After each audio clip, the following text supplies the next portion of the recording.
Hi, everybody. I'm Pastor Joshua Serrano. And I am Pastor Jeremy Serrano. Welcome to the Serrano Brothers podcast. Hey, everyone. Welcome to the Serrano Brothers podcast. We are at episode number 6, and today we are talking Brazilian Jiu Jitsu.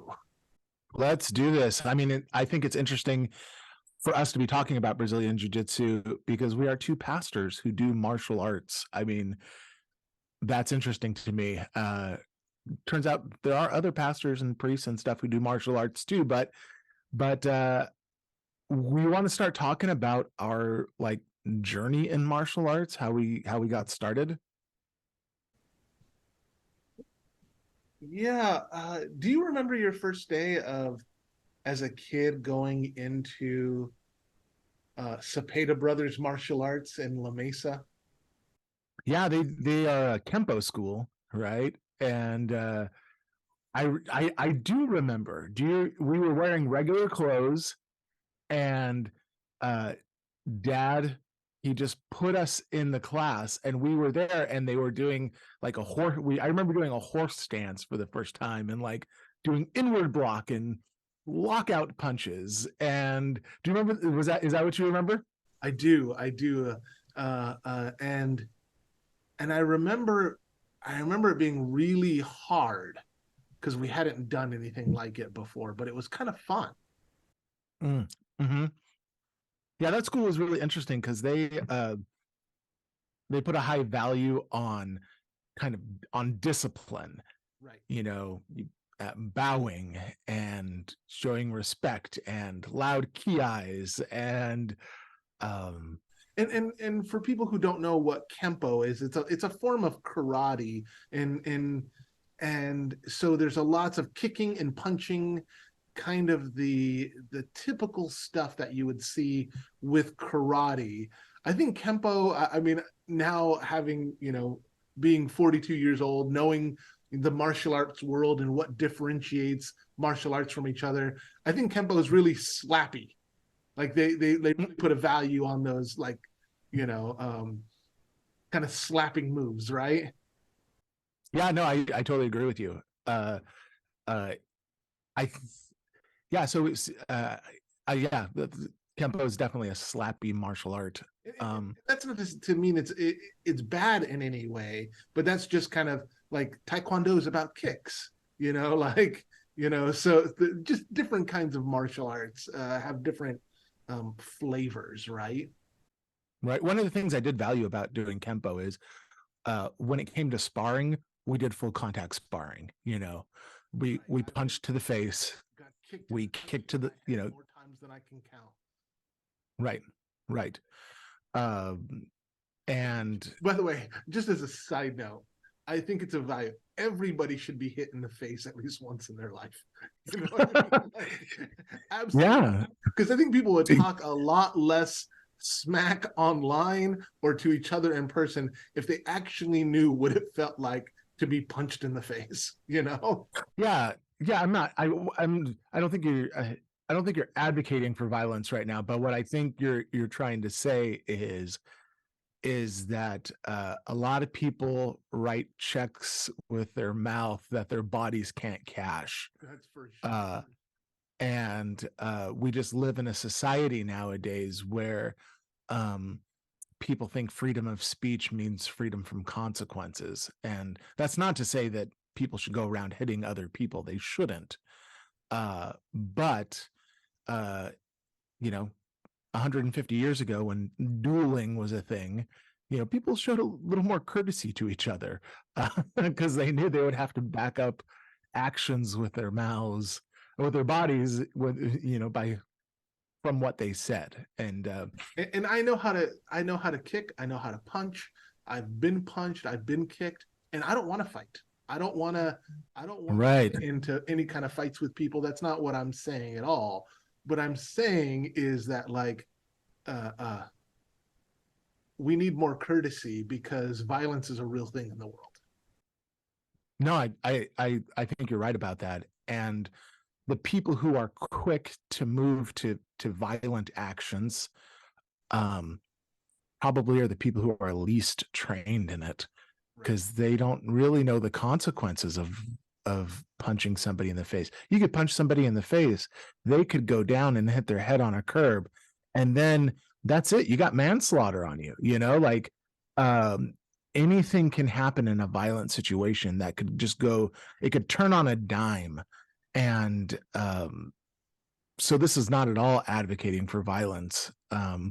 But to say really that uh we should understand it. We should understand how bodies can move. We understand what this is, Yeah. so that we don't that old maybe it's a cliche, is you learn it so you don't have to use it.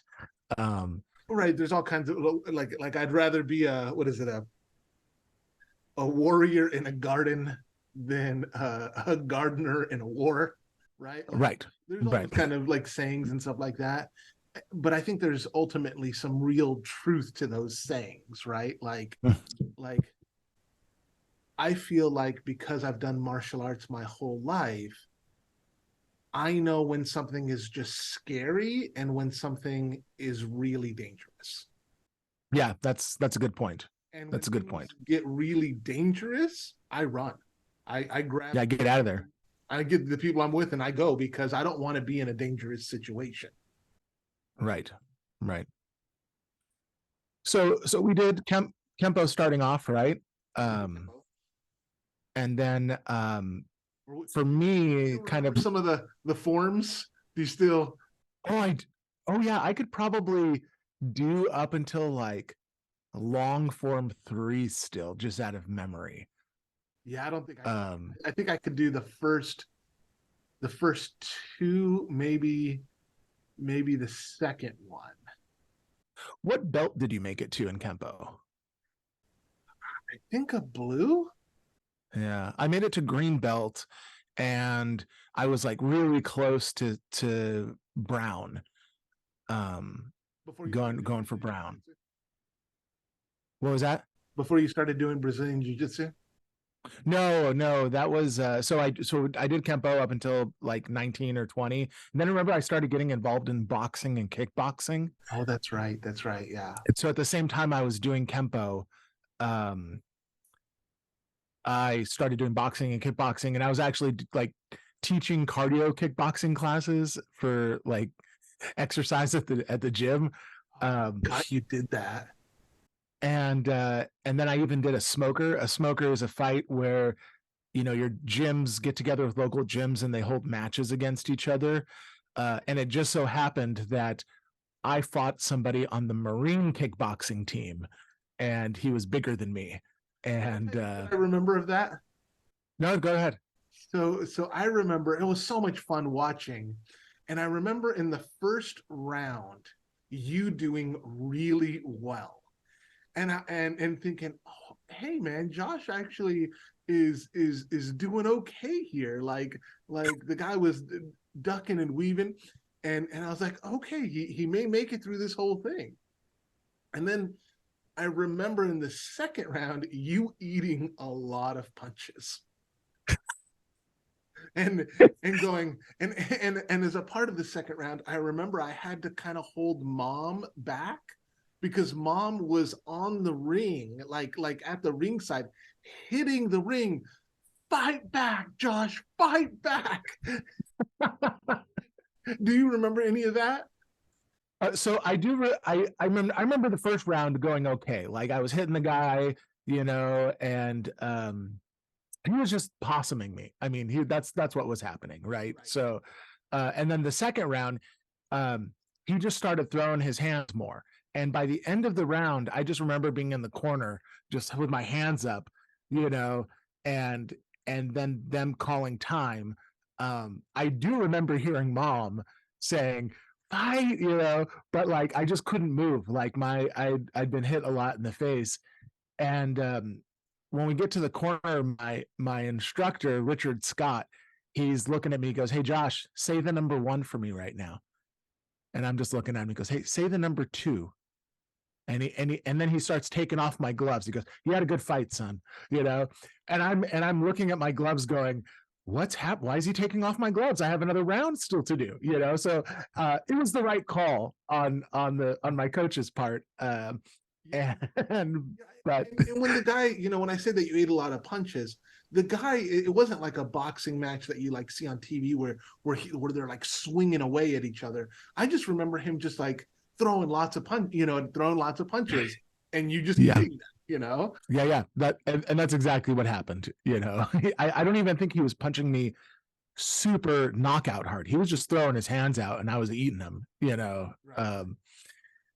so yeah, that was I did that at a school called Arena Martial Arts in Point Loma. Arena Martial Arts in Point Loma. And that was before there's a new Arena Martial Arts in Point Loma, and that was not the same school. Um, It seems like that location just goes through different like owners and schools and different kind of martial arts. right. Because after Arena closed, it became the University of Jiu Jitsu, the Ribeiro School. It was in that exact location. And Um, after that, right now, it's called like Arena Martial Arts again. And there's Something like that. I think Arena Martial Arts was next door. Yeah. Um, so I did boxing, kickboxing, and then went to um, grad school, and I did kempo for a little while there.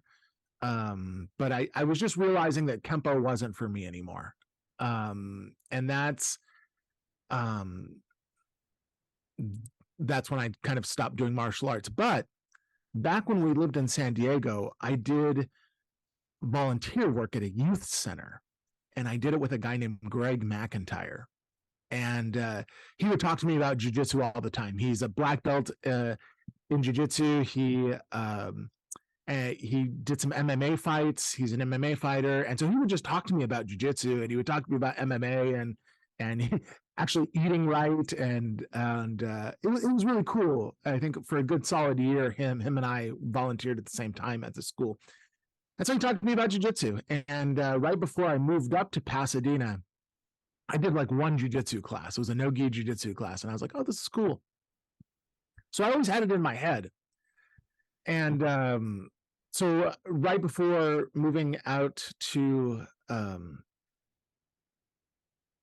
right before going up to grad school, uh, I had stopped doing martial arts in general, and then I was probably about 22 when I stopped doing martial arts, and then a few years later we go to grad school, and yeah, I missed doing martial arts. I missed it. I missed doing martial arts, and I was realizing maybe really jujitsu is what I should be doing. But we're in grad school, right? I mean, we're studying 8 hours a day. right, Uh, right. so I didn't really do any jujitsu in grad school, and then come back down from my internship, and I start doing jujitsu for reals. And that was at the school's was Victory MMA in Point Loma. And I was there for a solid year or two before we moved up to the Bay Area. Yeah. And so that's when I started doing jiu-jitsu. What about you? I don't remember when you started exactly. I all I remember is you getting me into it, but I can't. Did we train at the same school for a while when we first started in La Cañada? No, no, I never went to that school. Oh, okay, okay. Yeah, it was like M3, and and the original instructor was Wander Braga, and then Alessandre Navaez took that over, and you know, I think that's how I started. Yeah, what year was that for you? I don't remember. I honestly like 2010, 2011, Something like that. Okay. around there. And I Yeah. remember like for the first year, like I was like I did it. Like I was in it. I got my blue belt after like a year and a half. You know, Wow. and then what do blue belts do? Disappear. They disappear. And so I would kind of go back for 6 months and then not train for a year and then go back for 3 months and not train for a year and then go, like so I always tell people that my Brazilian Jiu Jitsu journey is one of always returning. I'm just always coming back. I'm just always coming back. But He was always coming back. Yeah. like I can't stop. It's something that speaks to my soul, speaks to my body, Yeah. and so I just keep coming back to it. But I think it's important for people to know, like, what is Brazilian Jiu Jitsu? Because Mm. people ask me, "Oh, you do karate?" They'll see my gi, or they'll see that I post, and they're like, "Oh, that's cool, you do karate," and they don't really, like, people don't really know the differences between, martial arts. And so how do you describe Brazilian jiu-jitsu to people? So I describe it kind of like wrestling. I say, jiu-jitsu is kind of like wrestling, but the goal isn't to get somebody on their back. The goal is to submit them with chokes or joint manipulation. And so um and I'll say that, yeah, that is basically it's the basic, for the widest audience, it's kind of like wrestling. That's that's the best way I can describe it. you know um Even, liking it to judo doesn't make a lot of sense to most people, because they don't know what most people don't know what judo is. If you look at television shows, judo chop, that's not judo. you know uh, so that they just wouldn't have any clue. But people get wrestling. People get, I think, understand what wrestling is. Yeah, wrestling is kind of in our culture, but judo, I think it's only people in the martial arts world that watch judo at the Olympics. And that's Right. But everybody has a wrestling team. Everybody knows wrestling, and I describe it the same way, is that jujitsu is wrestling, but we choke each other. That's what I say, Mhm. because I don't want to. What do you mean by joint manipulation? What do you mean by, what I mean? Like just wrestling with choking. That's what it is. No, that's good. Yeah. What do you think is for you? So, how long have you done jujitsu for, on and off? So you started in 2010. Yeah, so 12 years. Yeah, and I probably started about 2011. Yeah, Uh, you said you got your blue belt in a year and a half. It took me, I think, 4.5 years to get my blue belt. really. Uh, yeah. And now I've had my blue belt for, I think, going on 5 years. Yeah, Now. So I'm a blue belt with 4 stripes, and you're a blue belt with 1 stripe. Is that right? I got 2 stripes. I keep one on there only because it won't come off, because the school Mm-hmm. I'm at currently doesn't do stripes. They don't do stripes for blue belts at all. They don't do stripes for anybody except for black belts.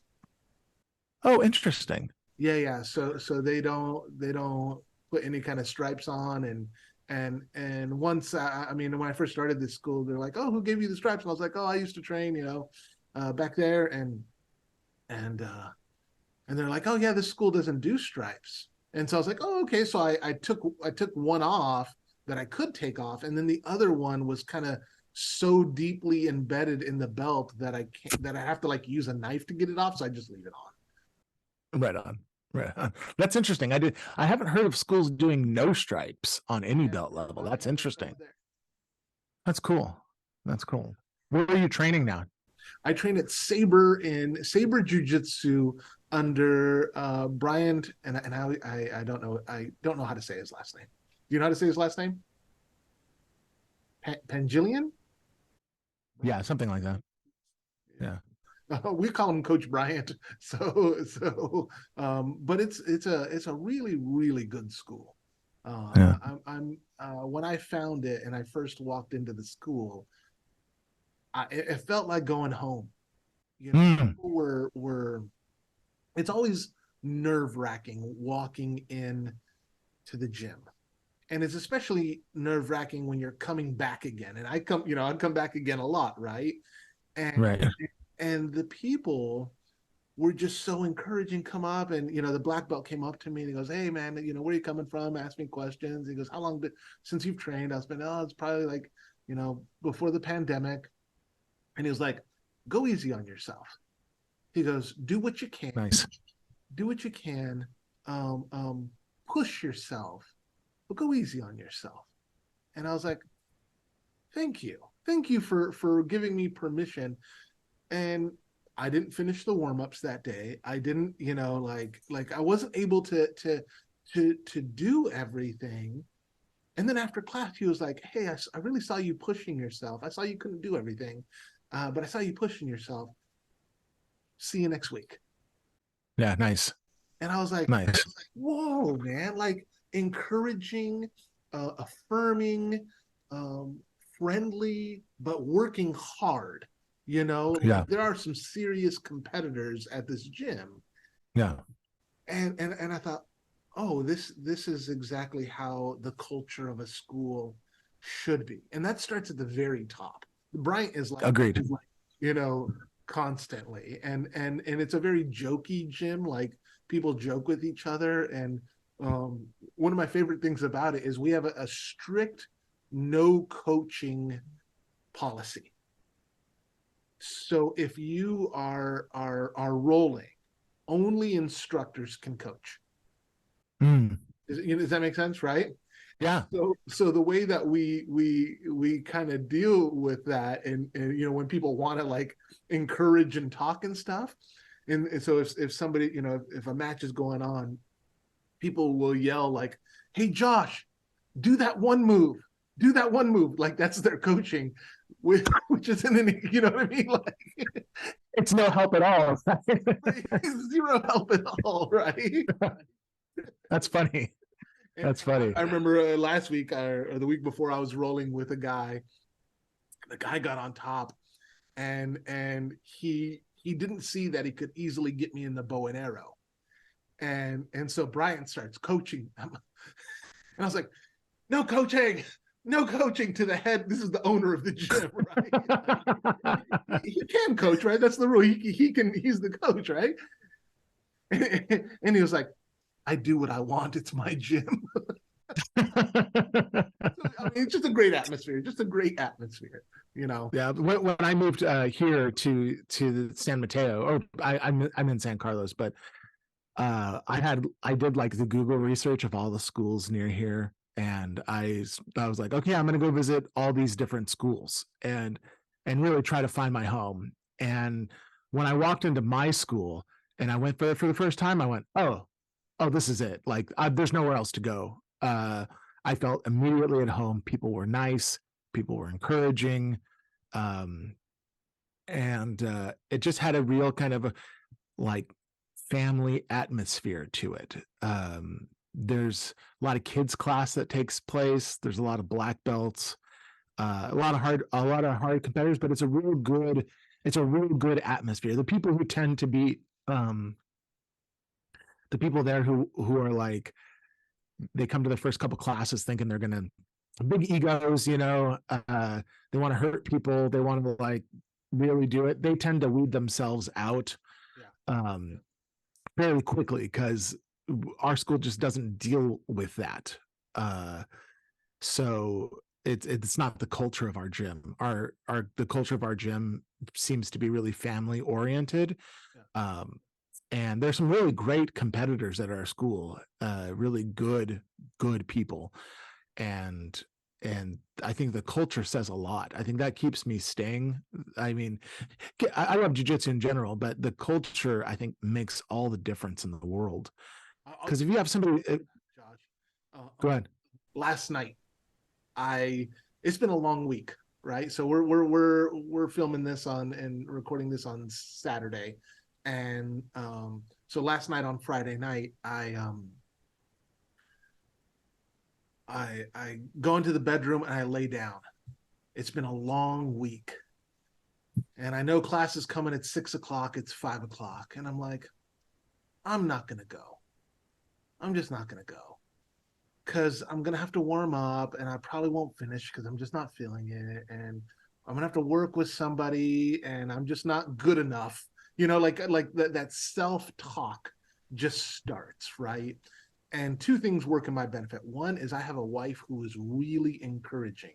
She Yeah, like I can never ever use my wife as an excuse to not go to jujitsu because she is always telling me to go. She sees the benefits of it in my life and is always like, hey, you should go tonight. Hey, you should go tonight. You should get up and go tomorrow morning. Like she's just 100% encouraging for it. And so I'm laying there in bed, and she goes like, hey, you should go tonight. You always feel better when you go. And she was like, how about this? Just put your gi on and go sit in the parking lot. And I'm like, God, I love you. So I was like, and then I started thinking about the culture of the gym. Like, Yeah. I could go and skip warm-ups and they're still going to be encouraging. I can go Yeah. like it's my presence there, not my performance, that they seem to appreciate. Mm, that's And good. and that and I was like, I'll go. Was it a super aggressive, hard workout night? Not at all. Did I learn a couple of really cool moves that I didn't know before? I was glad that I went. You know, Yeah. Yeah. and That's, before with other gyms, because I've trained at a bunch of other gyms because I've moved around a lot, the culture wasn't there like that, where and and and so the culture here drew me in rather than mm, yeah. I think that's well said. I think that's well said. What do you think the toughest part for you about jujitsu is? getting in my car and going. Okay. But seriously, like for me, the toughest part is the men, like it is the hardest physical thing that I do, and I'm never going to be able to do some of the stuff that the really muscular guys do. Like you just can't. I have to compare myself to yesterday, not to all the people around me, right? And so the toughest part is making the decision to go and do a very, very physical and ego killing activity. I think that's really well said. Because in the gym and for those, I think martial arts in general, uh, the person you're competing against is yourself constantly, right? And it's easy to forget that. It's easy to look at the other person next to you and go, "Oh, they're getting so much better than me." Right. Uh, or I'm never going to beat this person, you know. But that doesn't matter at all. What matters is are you getting better every day? Are you striving to improve yourself? You know, that's the only person you're competing against is yourself. That's it. Right. So this is a perishable skill, right? Like I recognize that as I'm coming back again and again and again.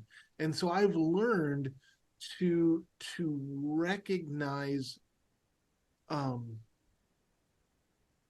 progress in myself. Yeah. So when I first start again and somebody's just smashing me in side control, I've learned like, oh, I don't know what to do here.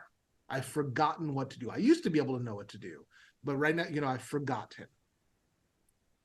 And then as I go longer and learn and remember, and this comes back to me, I I I see that as progress. Like, okay, I'm still getting smashed, but I know to frame first.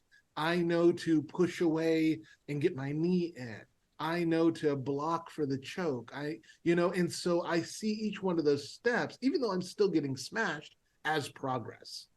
Yeah, for sure. I had somebody in a technical mount, and I'm like trying to work all these submissions, and I'm going, I forgot this. I forgot, because he was blocking the Kimura, and I'm like, okay, well, what do I do now? Like I've forgotten those things, and then the more and more that I do it, I go, I remember, and I'm so I see all of those little things as progress. Progress for me isn't smashing the dude and submitting him.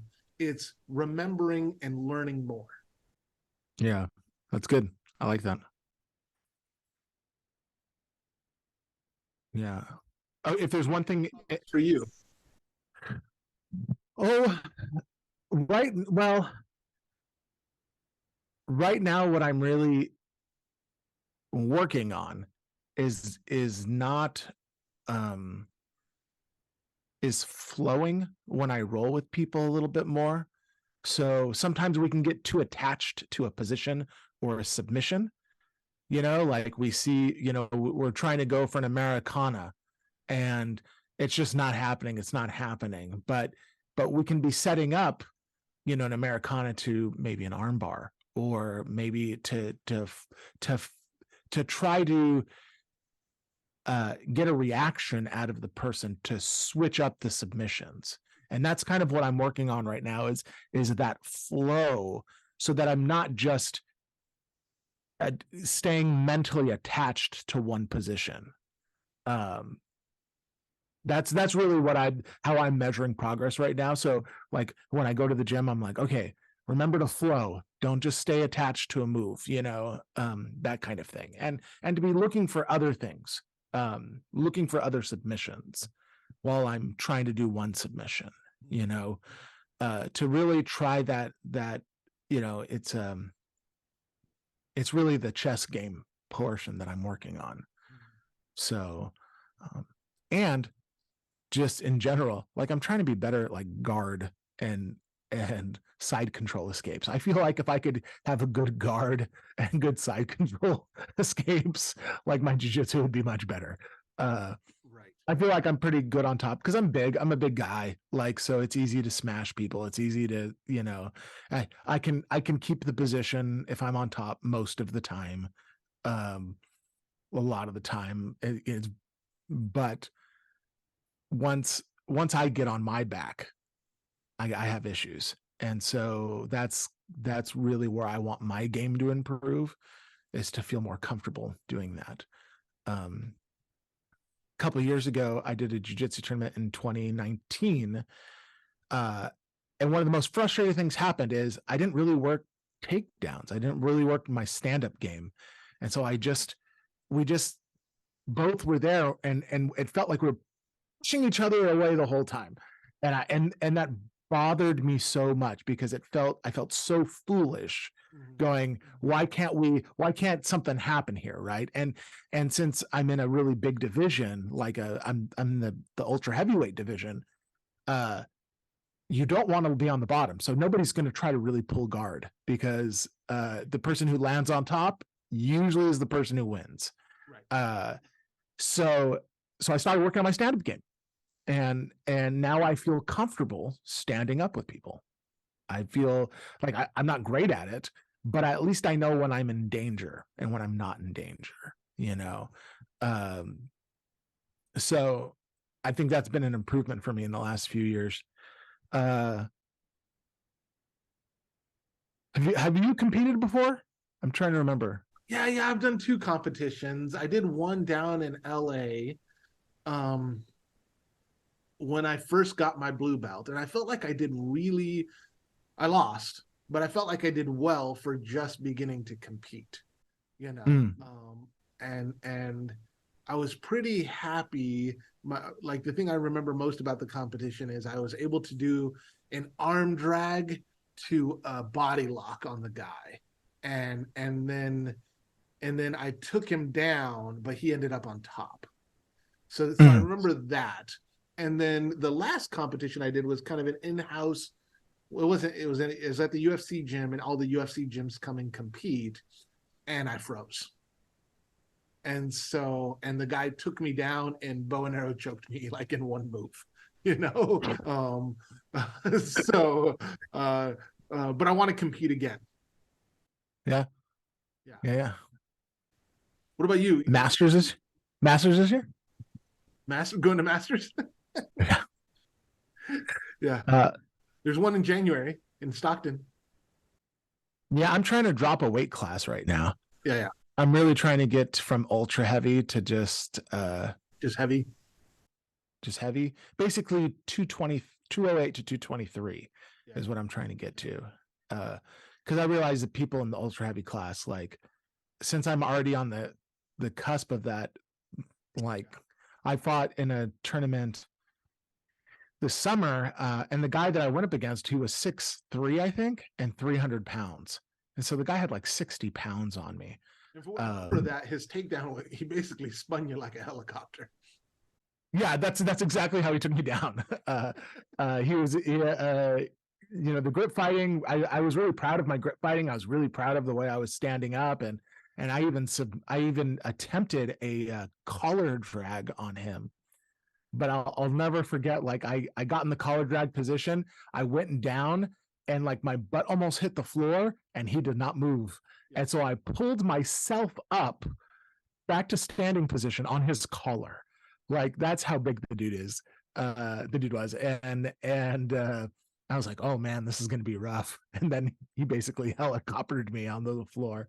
Right. And then he got on top, and he was once he was on top, that was it. He got me. So How do you deal with kind of the ego of being like of like having to submit all the time that's a good question. and getting smashed, and especially by smaller people, by um yeah. I think you just got to get used to it. Like you just got to get used to the fact that you're going to get caught. Like you're never going to be the best person in the room. That's the thing with jujitsu. There's always somebody better than you. And even people who are not as good as you, they have the potential if they keep on training, if they're, younger, if they're, like, or whatever. I mean, if they're consistent and they know jujitsu and they keep on coming, they'll get better than you. And then you got to deal with that too. And that's okay. Uh, you really have to leave your ego out of it, and just accept the fact that it's gonna happen. And because one day you might catch somebody too. Like that's just the nature of this thing. I mean, and what I do, and maybe this is my own ego thing, but like I counted a win if I don't get submitted as much. I counted a win if I can like get a sweep, or if I can get out of a person's position, like I think you're going back to what I was trying to ask you before about progress. And yeah, so for you, those little like, oh, I got the sweep, I got the, what did you just say? um just reversing a position. Yeah, Reversing the, like for those are all little wins for you. That's progress for you. yeah, yeah, Yeah, I agree with that. definitely. And I do that too. Yeah, like I was rolling with a really muscular guy the other day, and he was trying to do kind of this half guard sweep, and I saw it, and he saw that I saw it, and I said no to this sweep. Like I said no, right? And he goes, "Oh, you saw it? Like this is while we're rolling." And I was like, "Yeah." And he goes, "I'm gonna move on." And he swept me in a different way, right? But I was like, I saw it, I stopped it. For me, that was a win. He tapped me 5 times in 5 minutes, but for me, I was like, that was a win Because you saw it, because you were able to. because I saw That's it, I improvement. stopped it. You know, Yeah, yeah, that's good. All right, what else should we talk about? I feel like we've been talking for a while now. and I think it's a good place for us to wrap up. Cool. Well, Jer, it's always good talking with you, man. All right. Talk to you later. Peace.